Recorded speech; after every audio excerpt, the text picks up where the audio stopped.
Nacido en Tokio en 1937, el hoy fallecido maestro Kenzo Miyazawa fue una de las principales figuras de las artes marciales en Argentina. Introductor del Aikido, también trajo el Kenpo, que fue aprendido con el maestro Yamada.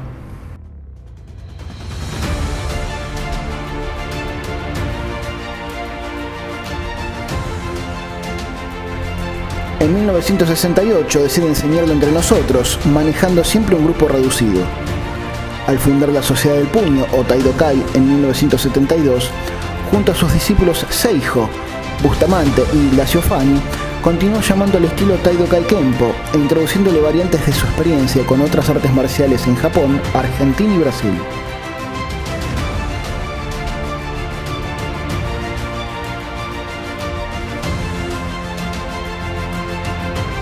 El gran maestro Gerardo Seijo se separó de la organización y conservó la denominación original de Byakuren Kenpo, difundiéndolo en Buenos Aires y el norte de Argentina.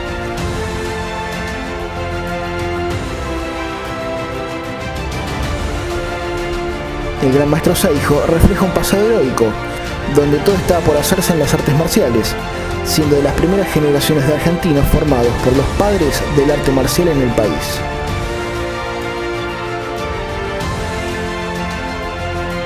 Él mismo te contará su historia. Usted viene de una generación que tuvo una educación marcial que hoy sería difícil de brindar a un alumno actual. Era más dura. Prácticamente imposible sería hoy. ¿Por qué lo podemos describir de esa manera? Porque nos educaban de una manera como la que ellos estaban acostumbrados al poco tiempo antes de venir acá a recibir en Japón. Realmente nos tenían espantosamente al trote. La enseñanza era sin réplica, sin discusión, hablaban poco porque además no entendían bien el español. Yo tuve que aprender japonés, bastante japonés, para comunicarme con Sensei Miyazawa, y no había comunicación. Y además la réplica de ellos, cuando la cosa les gustaba, era un golpe.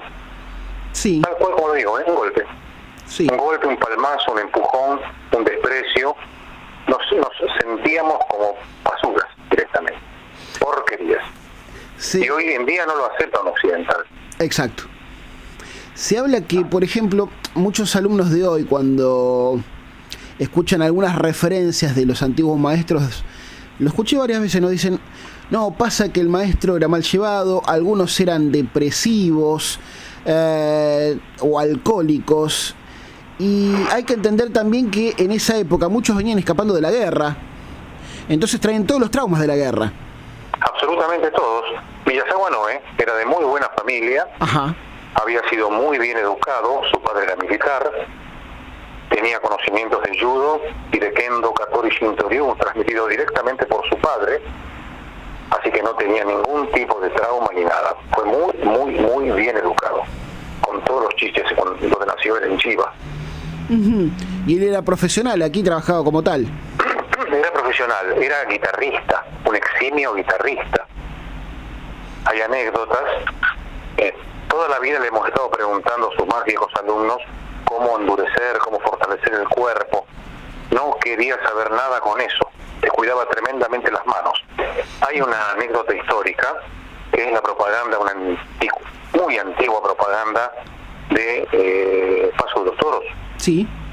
La estampida de Jorge Aracel, sí. Que aparece él, su estampa, con una mano levantada y un ladrillo abajo. Cortan y hay una mano que lo rompe. No es él. No me digas. Se llamaba Setner, compañero nuestro, el primer alumno de él que fue a Chubut, a ocuparse de la señora de Chubut. Sí, no fue él. Se cuidaba tremendamente. Nos hacía golpear sobre papeles, pero nos explicaba que en Japón usaban el sunatawara, la bolsa, usaban el sakemaki, el rollo de cañas colgado, el tronco colgado, forrado en una especie de estera para no lastimar. Todo eso yo lo incorporaba, pero como si escuchara a Dios. Como fue mi segundo padre prácticamente, era increíble todo lo que él contaba y la vivencia mía. Después todo eso lo transmití. Si nos limitamos a lo que es el Kenpo, el maestro lo difundía de manera secundaria el aikido, ¿no? Es la imagen que nos dan los de afuera, por ejemplo. Así es, realmente sí, y nos lo decía en la cara. Decía que el aikido era realmente un arte muy espiritual y Kempo era un arte un poco más de gente llana, digamos. Él no era amigo de golpearse. Uh-huh. Algunos de nosotros sí, y lo seguimos a muerte. Yo empecé con él siendo maestro de karate. Ajá. Que en realidad no sabía karate. Yo sé que no sabía karate. Karate ha hecho algo con Michihisa Itaya cuando compartimos el dojo samurai, después ya muy avanzada la práctica, ya por mi primer kyo. Él lo que hacía era tener ojos oblicuos. Tengo que retratarme un poquito antes. Yo empecé a mis 20 años en el Instituto Kumasawa. En esa época, tener ojos oblicuos era sinónimo de algo muy importante oriental. Bien. Miyazawa enseñaba Aikido en el primer piso de Kumasawa. En ese momento había un maestro okinawense, no recuerdo de qué estilo, que se llamaba Fukunaka, que siempre tenía problemas de salud, siempre estaba enfermo. Cuando yo me anoto en Kumasawa, me toca un reemplazo de Miyazawa a Fukunaka y llega a ser mi primer maestro. Empiezo a practicar con él de una manera bastante desordenada, porque enseñaba karate, pero con la mínima movilidad de Kempo. Y yo aprendí eso. Con el tiempo, en un momento determinado, él vuelve al piso superior, vuelve a enseñar Aikido y nos dice, ahora va a venir el verdadero maestro de karate. Y lo trajo a Kazutoshi Kurata, que es de Aikido. Sí. Que era nada más que primer Kyu de Karate Nairyu, que es la versión universitaria light del Shotokan. Uh-huh. Nos lo pusieron, nos empezó a enseñar Kurata, seguí karate con él, y Dios puso la mano, y un día viendo la película de Toshiro Mifune y Tatsuya Nakadai, Rebelión, en un cine de Belgrano, veo una cabeza con un corte conocido, con un grupo de gente, me acerco y era él, lo saludo, y me dice, ahora estoy enseñando verdadero Kempo. ¿Dónde? En tal lado. Me fui a tal lado y nunca más me fui. ¿Qué encontró usted en el Kempo? ¿Por qué Kempo? Voy a dar algunas explicaciones. Yo era un enamorado de las artes de origen chino. Me interesaba tremendamente la cultura china, no solamente la japonesa, sí, por supuesto, pero la china fundamentalmente por la flexibilidad, por la parte esotérica, por la parte cultural, y el Kempo realmente es de origen chino. Más nuestro Kempo, no el Shorin, nuestro, el Byakuren Kempo. Uh-huh. Es Byakuren Monken. No tiene nada que ver con el Shorinji. Es lo que le iba a preguntar, después sería interesante tratarlo también. Lo voy diciendo como pequeña anécdota en el momento. Una sola vez se me ocurrió preguntarle, Sensei, esto es Shorinji. Él usaba un traje blanco con una esvástica budista, Sí. que era muy controvertida, en el borde del pantalón. Y tenía una inscripción que decía Karate Zen. Esto es espiritual. Pero no Shorinji. Esto no Shorinji, me pegó. ¿Qué es esto? Byakuren Ken. Así tal como lo cuento hoy. Pero ya con una expresión demoníaca. Uh-huh. ¿Y qué es Byakuren? Una flor. Desde ese día me puse a estudiar.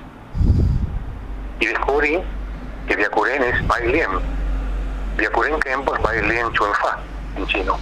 Uh-huh. El boxeo del loto blanco, de los puños del loto blanco, devenido de la época de rebelión de los boxers hasta ahora, de 1900 de China hasta ahora, secta ultrapatriótica china, pues tremendamente política, de ultraderecha en Oriente, a tal punto que en un momento determinado de la historia, cuando estábamos enseñando en Salta y teníamos los ideogramas nuestros con una publicidad en un lugar determinado, llegó el circo chino. Y una mujer muy mayor del circo chino vio los ideogramas y dijo algo así como traducido: ¿qué hacen estos delincuentes en esta ciudad? Es una secta muy mal vista, muy mal vista. No eran muy buena gente. Uh-huh. Pero practicaban de una manera tremenda. Yo las he recibido de viva voz y en el momento, y las he padecido in situ. He preguntado mucho y he sido golpeado por eso. Después empecé a aprender un poquitito, y el Shorinji Kempo es una derivación del Jiwa Monken norteño, de la zona de Honan, que es bien la zona de de erradicación de Bodhidharma, según dicen, y el Byakuren es del sur, de la zona de Fukien. En la zona de Fukien la gente es más corta, es más chica, es más débil, más liviana. En el norte son muy fuertes, son montañeses, muy fuertes. En el norte nace el Mapu, el Kibanachi, la postura del caballo, nacen los golpes muy directos. En el sur tienen que hasta eludir el sable mongol. No les da el cuerpo para eso. Tienen que enseñar un estilo que evidentemente sea sumamente liviano, sumamente ágil. Además en el sur no hay caballos, hay ríos. Entonces andaban en jangadas. Nuestra posición no es el Mapu abierto, el Kibanachi abierto, es el Heikodachi, de 2 piernas en equilibrio con el movimiento de las jangadas, haciendo equilibrio sobre un bote largo en el río. Sumamente distinto. Y ahí la flexibilidad, la velocidad, la necesidad de no estar cuando el otro golpea.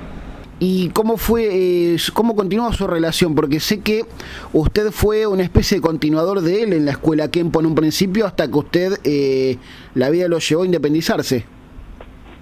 Voy a contar toda la historia. Yo, una vez que tomo contacto con él, tomo contacto con su gimnasio de la peor manera. Me recibe el que fue el primer dan graduado en Argentina, aprovecho para nombrarlo con todo respeto, Juan Carlos Acosta, que había sido boxeador y un excelente kenpoka. Me recibe él ya de cinturón verde. Yo había llegado a amarillo de Nairyu y había seguido con un compañero de aquella época haciendo Shotokan, había llegado a azul de Shotokan. Venía con mi rigidez, mi dureza tradicional, armaba el Gedan Barai, pegaba el tsuki del costado, iba adelante gritando. Me pegó tanto, me dio tantos golpes. Era terrible ver que no lo podía encontrar, no sabía qué estaba haciendo. Nunca más en la vida me fui de ahí. Esto es una maravilla. Y aprendí por el duro camino. Empecé a practicar y seguí hasta ahora. Está bien. ¿Y cómo fueron los inicios para formar lo que hoy es su escuela? ¿Y qué cambios empezó a generar usted en el viejo Kenpo al actual? Vamos un poco a la historia.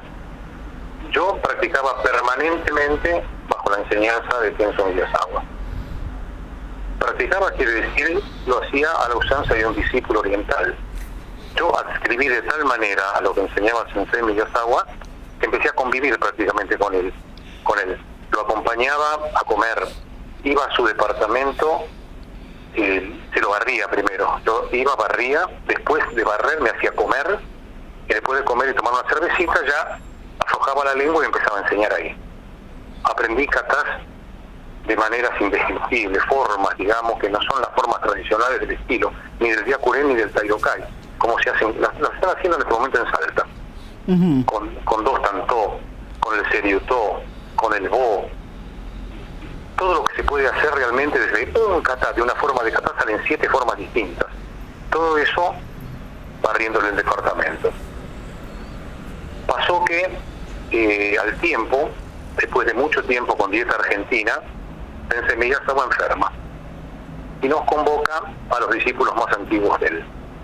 Alberto Bustamante, gran amigo, integrante de la Policía Federal, ya fallecido, y Rubén Yaciofani, que es el que se queda con el nombre de Taidokai y lo continúa. Después llegó a Taidokai como nace el Taidokai. Bien. Vamos a comer un día con él, comemos con él, toma un poquito de cerveza de más y se desmaya. Lo acostamos en la cama, se recupera al poco tiempo. Cuando recupera los sentidos nos dice, bueno, yo no estoy bien de salud, tengo muchos problemas digestivos por la comida occidental. Como todo inmigrante después de la guerra comía, no como un lobo, era una cosa indescriptible. Sí, es entendible. Es un poco lo que estamos comentando nosotros. La posguerra fue tremenda para ellos. Sí. A pesar de la educación y todo lo demás, pero el hambre fue el hambre. Bueno, y nos dice, bueno, yo ahora viajo a Brasil. Me va a atender Yonori Kawai. Yonori Kawai en ese momento sexto dan de Aikido y un experto en acupuntura, en shiatsu y en curaciones orientales. La escuela queda a cargo de ustedes 3. Si yo muero y no vuelvo, siguen con la escuela. Si yo vuelvo, seguimos juntos adelante. No dijo más nada,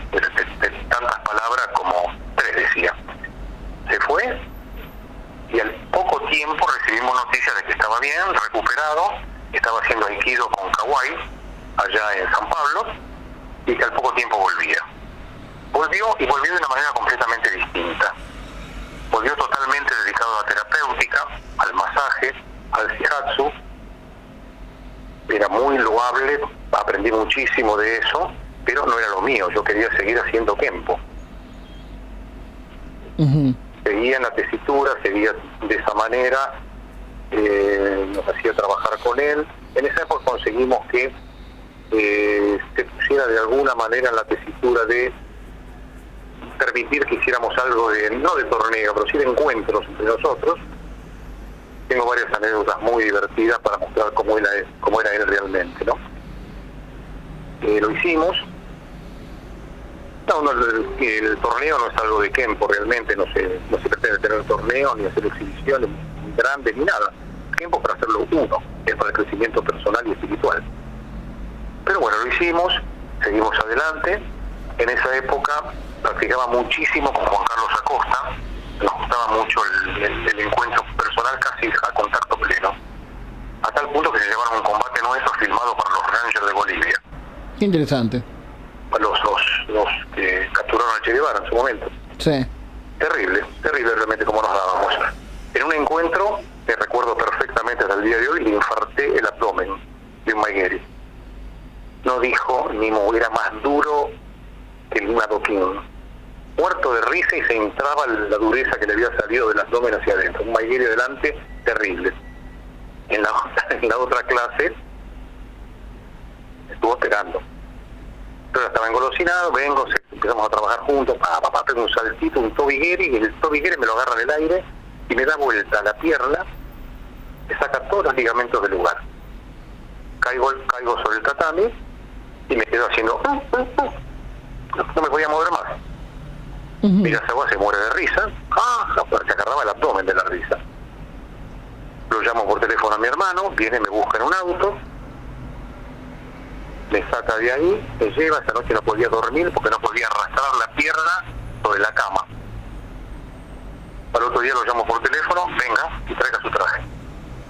Me hizo llegar, cambiarme, vestirme, hacer 6A, lugar y de saludo, saludarlo, y recién ahí me atendió. Me clavó 7 agujas, 2 insertadas en los meniscos. Me tuvo una semana así, a la semana estaba con una rodillera y un bastón practicando en el dojo. Eso era mi milagro. Hoy en día se puede hacer eso. Y es complicado. Yo lo recibía como una bendición. Para mí era la vida eso. Fue siempre la vida y sigue siendo la vida. ¿Qué cosa? Aprendí así, me formé así y así me formé en la vida. Me hablaba que usted quería tocar el tema, el origen del Taidokai Kenpo. El Taidokai Kenpo es un hito, digamos, una bisagra. Una bisagra después del tema el dedicado a la salud y todo lo demás que tuvo él. Y era por mi primer Q. Un día nos juntó a todos, los más antiguos, y dijo, bueno, ahora yo voy a hacer un estilo puramente argentino. Con estas palabras, Lo que yo estoy repitiendo es histórico, y lo digo delante de cualquiera y lo juro ante la ley. Bien. Estilo puramente argentino. El emblema va a ser este. El Tai es una suerte de 2 patitas que se abren con una barra central. Es grande, quiere decir grande desde el punto de vista espiritual. Entonces él creó una suerte de cruz gramada con los 2 brazos horizontales como son, el de arriba también, y los 2 de abajo abiertos como 2 patitas para los costados, que es el que usa la Taidokai hasta el día de hoy. Tai, Do, el sendero, el camino. Kai, asociación del gran sendero del puño. Bien. Se va a llamar así. Y nos juntamos en no sé cómo llamarlo, una suerte de lugar bastante extraño del puerto de Buenos Aires, que abajo era esos lugares típicos del puerto con mesas con mantel de hule y demás, y arriba era un lugar típicamente japonés. Ahí se conformó la Taidokai, yo fui el secretario en esa ¿Estuvieron época. de acuerdo? ningún problema, estuvieron de acuerdo. Perdón, el que no estaba de acuerdo, o se suicidaba o se iba. Era muy fácil con él. No había tinta, no había grises. O sí o no. O quedarse o irse. ¿Alguna vez explicó por qué este cambio? No lo explicó. Pero yo sé, extraoficialmente y de manera infidencial, que tuvo contactos con la Shorinji Kempo de Japón y no le dieron lugar. Porque no tiene nada que ver el Byakuren o el baile en Chuen con el Shorinji Kempo. El Shorinji Kempo, el Jiwamon norteño de Sodoshin, es bastante más alto. Además, el Sodoshin incorpora elementos de judo, por eso tiene Nippon Seonage, tiene muchas palancas del judo y el jujutsu, mientras que el Byakuren-ken es mucho más bajo, mucho más chino. Él tenía algunos dichos muy particulares. El techo nuestro, el golpe de garra, él lo hacía tirar doble, una garra a la garganta, pero desde abajo, Él decía siempre, se pegaba en la cara y decía, esto a piso, hasta el piso hay que llegar. Y agarrar la garganta y los testículos, y arrancar. Arranca y tira. Si quiere come, si no deja. Esa fue la formación mía, bárbara directamente. Brutal, diría yo. Entrenarnos a practicar el bloqueo para enseñarnos el plano inclinado, que no había que bloquear como el ageuki para arriba, prácticamente horizontal, sino inclinado y desviar la fuerza con un shinai de kendo, que duele, Ajá. Entonces, pero no de adelante, de atrás. No se sabía cuando lo tiraba, y había que sentirlo y bloquearlo que no le rompiera el brazo. Una vez practicando con un compañero en mis inicios, compañero del cual yo no quería demasiado por sus posturas de práctica y demás, era de tiro la piedra y escondo la mano, pero era un poco de escapar para atrás. Pero era muy alto, tremendamente alto.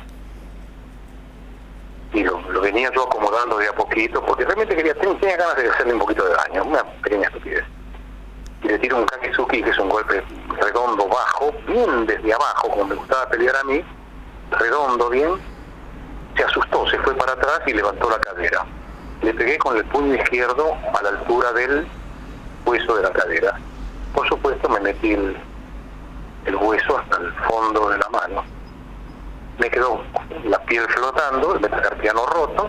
Fui corriendo a verlo haciendo, de nuevo, ¿qué hago con esto? Me sacó el dedo del lugar, me lo ató con una tira, tiró el reloj, dijo, falta media hora de práctica. Tuve que practicar media hora más como estaba. Bueno, era exigente. Una vez llegué tarde, por eso probó tanto con la hora. Llegué 5 minutos tarde. No me atreví ni a respirar ni a saludarlo. Me miró nada más y dio la clase. Pasó la hora de clase y me saludó y me habló después que terminó la clase. Parado, parado al lado del tatami. De esa manera. Hoy en día creo que estoy contestando, ¿no? No, hoy día llega a ser lo mismo y ya hasta carta documento tiene. Sí, por supuesto. Las madres de los chicos. No, totalmente. ¿Cómo fueron los inicios entonces del Taidokai Kenpo y cómo empezó su propia escuela? Fue ese día en el Yuki que se formó. Después me contaron que el acta fundacional que firmamos ese día estaba en manos de alguien de Aikido. Así que debe andar dando vueltas por ahí. Está mi firma como secretario de la Taidokai en ese momento. Hasta el punto que cuando yo me graduó, tengo un certificado de primer dan, en el año 1973, tengo un certificado de la Taidokai Kenpo. Ajá. Del Instituto Argentino de Aikido, pero en Kenpo, Taidokai Kenpo. Y yo sigo, y ahora sí viene realmente la historia, sigo insistiendo con el descubrimiento del origen. No me lo perdono nunca. Pasó un año, yo ya estaba graduado de primer dan, después tengo que volver a mi primer dan, que tengo una anécdota que define lo que yo hago después en Salta. Sigo, me hacía ir a su dojo, tenía que barrer, los alumnos más antiguos y de mayor graduación barríamos antes de practicar. Barríamos y después teníamos que enseñar. No, ni siquiera recibir enseñanza de enseñar. Después por ahí si quería contaba algo. Y yo seguía permanentemente con mi investigación. ¿Qué era mi investigación? Me juntaba con Silvio Wong, que es un boliviano chino, realmente muy versado en el Bajo Paichuan, de la Rulla Blanca. Me iba a los restaurantes chinos, me iba a las cocinas, a hablar con los cocineros. Me empecé a mezclar muchísimo con la cultura china de nuevo. Se enteró. Un día, por mi segundo dan, voy a la práctica, llego al dojo, y dice, bueno, ¿qué viene a hacer acá? Digo, esto es una reunión de la Taido Kai Kenpo. Usted vaya a hacer con sus amigos chinos. Lo único que tenía que hacer fue decirle, ¡ay! Militarmente me cuadré y me fui. Y lo vi muerto ya cuando falleció. Con todo respeto fui a saludarlo. Uh-huh.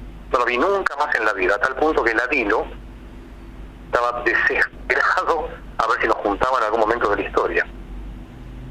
Porque yo decido adoptar lo que él me había enseñado, que era la instrucción de Bailen Chuen, el puño del loto blanco, el estilo bajo, el estilo chino, que no tiene nada que ver con la Taidokai, que se convirtió en una especie de Shorinji Kenpo un poquito más light. Ajá. Con todo respeto, ¿no? Byakuren Kenpo lo tengo registrado a mi nombre, Taidokai Kenpo lo tiene registrado Rubén Yasiofani a su nombre. Yasiofani se mandó una patriada muy grande en su vida. Él se fue a Chubut con la mano atrás y la mano delante y puso un dojo de Kenpo y de Aikido, de Aikiken. Y tuvo mucho tiempo. Ahora en este momento está en la Confederación Latinoamericana con nosotros. ¿Nunca buscó acercarse de alguna manera, que sea por medio de sus compañeros? ¿Directamente acató la orden de su maestro? Sin ninguna duda.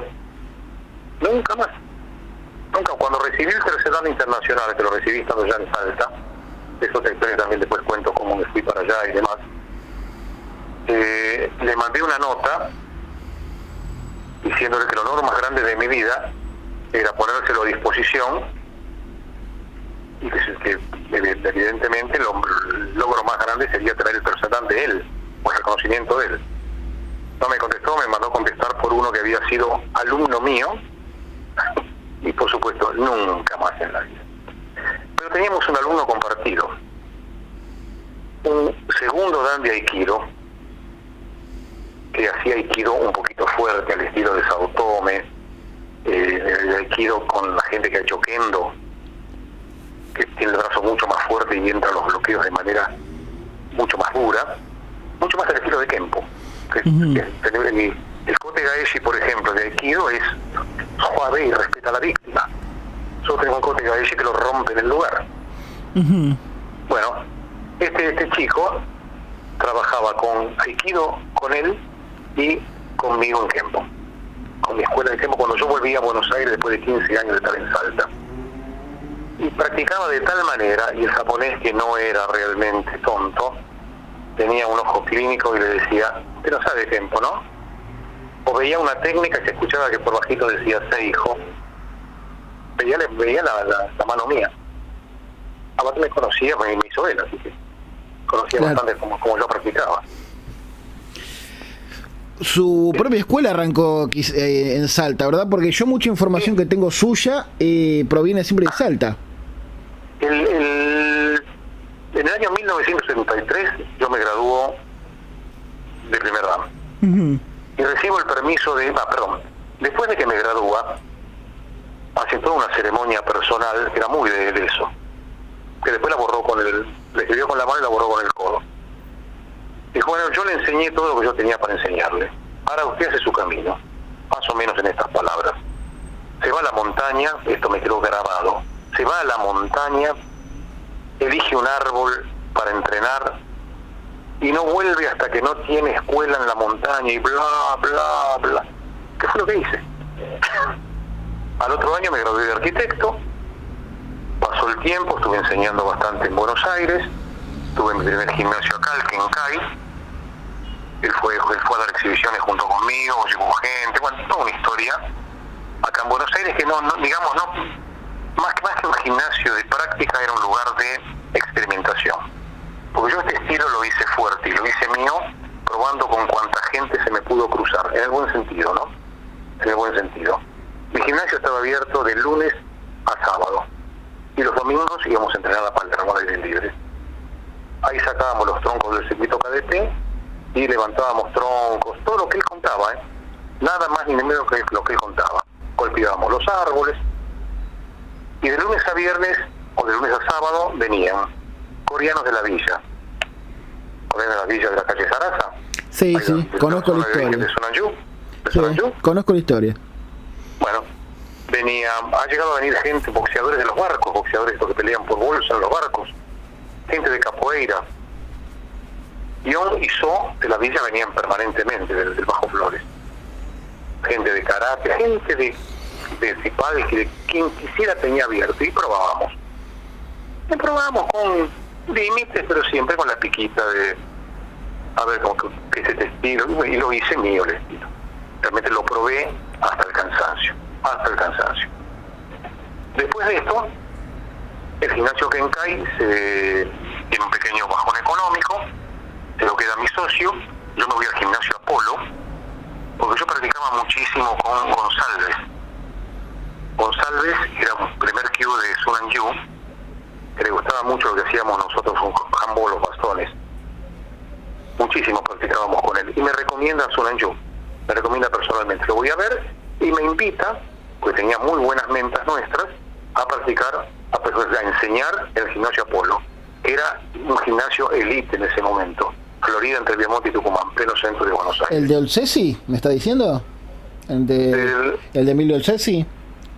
No recuerdo el nombre del dueño ni de quién, pero sé que tenía una hija en el colegio escocés. Bien. Y quería aprender manejo de bastón para que aprendiera a manejar el palo de hockey. Bien. Esas pequeñas cosas de la vida. Ahí estaba Sunanjú, estaba Young, estaba So, estaba Park, que trabajaban martes, jueves y sábados, y nosotros teníamos el mejor horario, lunes, miércoles y viernes. Ahí fue un boom en esa época, un boom de la escuela de Kempo. Y después de eso, las cosas de la vida, ya graduado de arquitecto en el año 74, yo tenía una empresa de armado de stands y exposiciones de arquitectura comercial. Llega Firinó del 81, le llevamos un stand a Salta. Cuando descubro Salta, descubrí la imagen de mi maestro, el cerro, la montaña y la gente. No la gente de Buenos Aires, que ya era un poquitito más renuente a la impronta tan fuerte que le dábamos nosotros al estilo, sino que querían una cosa más light, más tranquilita. No se podía entrenar de la manera que nosotros pretendíamos. Vi eso y me fui un tiempo nomás allá. Me contacté con un conocido de allá de Salta, tenía un gimnasio, el gimnasio El Gato, era un gran judoka. Tomé un alumno de él para hacer las demostraciones. El alumno de él era primer Q de judo. Cuando vio lo que era Kempo, le pasó como a mí. Se me pegó, le empecé a enseñar. Había sido bailarín en Rosario, era rosarino, radicado en Salta. Rubén Darío Cavallini, ya no está con nosotros en la escuela. Lo dejé, yo iba y venía, y en el 82 me radiqué, me fui para allá. Saqué mi matrícula salteña, me matriculé como arquitecto, empecé con algunos trabajos, terminé dedicándome a la arquitectura deportiva. Me tocó hacer obras bastante interesantes, como el Mundial de Básquet 1990, con el gimnasio reformar el Estadio Polideportivo de Salta, manejar el programa de arquitectura deportiva de la Televisión de Deportes. Bastante trabajo. Qué bueno. Y se armó la escuela. ¿Y cómo se armó la escuela? A la usanza de lo que a mí me habían inculcado, enseñado, y ahí encontré la manera de hacerlo realidad. Y encontré a gente, además, el salteño joven, sin contaminar, sin ninguna ñaña, sin nada, con unas ganas de pegar. Esas ganas las canalicé para tratar de que no se maten entre ellos, las fui canalizando realmente hacia un trabajo un poquitito más direccionado. No lo logré siempre, hemos tenido bastantes problemones al respecto, y tuvimos una escuela de chicos, la escuela juvenil, tuvimos la escuela de Kempo, la grande, que se hizo enorme allá en Salta, se hizo tremendamente grande, y una escuela PAMI. Todos los profesionales de mi edad amigotes, médicos, contadores y demás, tenían un profesional como ellos que estaba a disposición, que sabía artes marciales, y venían a practicar conmigo. Fue un boom el tiempo en Salta. Desde Salta, en el año 90, viajamos a La Paz con un gran amigo, el doctor Pon Borris, oftalmólogo. Hicimos el quinto dan juntos en Cusca. Creamos la Confederación Latinoamericana de Kempo, para que después, a los 2 años, adquirió Yesio Fani. En el 94 viajamos a verlo a Yesio Fani, desde Salta a Trelew, hicimos un encuentro, y siempre ya con la impronta de enseñar a las fuerzas de seguridad. Uh-huh. Fundamentalmente, en La Paz hicimos especialización, y en Chubut ya fuimos directamente a trabajar con la Escuela de Policía y el GEOP, el Grupo Especial de Operaciones. En Salta tomamos a cargo la compañía de infantería. Es muy gracioso porque nosotros practicábamos mucho en el Cerro San Bernardo, al pie del monumento a Güemes. Sí. Y de ahí subíamos a entrenar hasta la cumbre del cerro, antes que existiese el teleférico en Salta,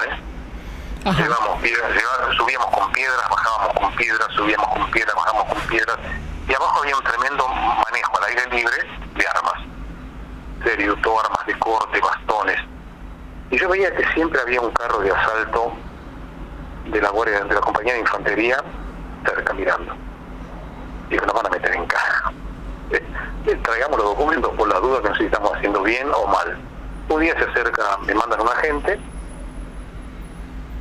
y dice el oficial si se puede acercar, por favor, con mucho gusto. Yo iba sacando los documentos por la duda del bolsillo. No, quería saber qué era esto, que por favor les dieran una mano con la compañía de infantería.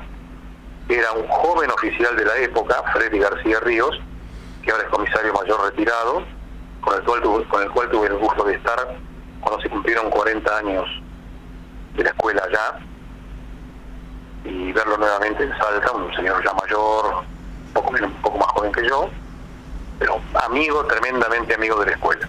Tenemos diplomas, reconocimientos. Hemos sido voluntarios de Malvinas para enseñar a las tropas combate rápido y veloz. Nos ofrecimos como voluntarios para enseñar en el continente, ¿no? Sí. Qué gran Consideramos historia. que el estilo realmente sirve mucho, porque esto lo usaban las guerrillas chinas. Los americanos aprendieron a utilizar un calibre fuerte en la guerra con Japón, porque la 9 milímetros el japonés sigue de largo y seguía combatiendo. Lanzado como iba y con el espíritu que llevaba, seguía trabajando con katana o con la bayoneta. La 45 lo frenaba. Entiendo. ¿Cómo volvió a Buenos Aires? ¿Qué lo llevó a retornar? En el año 1995 la situación económica en Salta no era la misma. Yo tenía las oportunidades de venir acá. Tengo un hermano en Buenos Aires que había armado una empresa constructora. Me fue diciendo, ¿por qué no te venís? Como venimos, seguimos juntos. Volví en el año 1995, me volví a Buenos Aires. Dejé la escuela, la verdad, debo reconocer, fue un error muy grande, un poquito abandonada, pero quedó un ladero en Salta que realmente es un ejemplo de vida y un ejemplo de marcialidad. Rafael Gutiérrez, un salteño que, si uno lo ve, no es la imagen del samurái, es un muchacho bastante bajo, que tiene ahora ya 55 años, ¿no? Séptimo dan.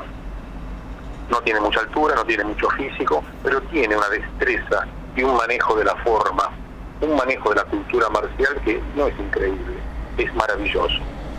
Y se echó al hombro lo que quedaba de Salta en ese momento. Yo empecé a armar un gimnasio acá, el WEL, acá en Coronel Díaz de Santa Fe, en Buenos Aires cuando volví, y él cada tanto me informaba.